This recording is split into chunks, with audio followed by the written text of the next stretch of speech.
Welcome back to விண்வெளி பார்வை. இஎஸ்ஓவின் இந்த வார படமானது சந்திரனை வெட்டுவது போல் இருப்பது இஎஸ்ஓவின் மிகப்பெரிய தொலைநோக்கிகளில் ஒன்றான VLTயின் 8.2 மீட்டர் விட்டம் கொண்ட யூனிட் டெலஸ்கோப் 4 நட்சத்திரங்களை கண்டுபிடிக்கும் ஒரு லேசர் அமைப்பாகும். எந்த உயரத்திலும் தரை அடிப்படையிலான தொலைநோக்கிகள் வானியல் ஒளியின் வளிமண்டல சிதைவால் பாதிக்கப்படுகின்றன.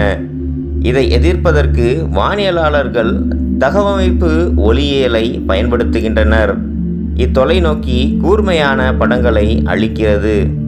நீங்கள் இங்கே பார்க்கும் லேசர் ஒரு சக்தி வாய்ந்த ஒளிக்கற்றை வளிமண்டலத்தில் 90 கிலோமீட்டர் உயரமுள்ள சோடியம் அணுக்களை தூண்டுகிறது.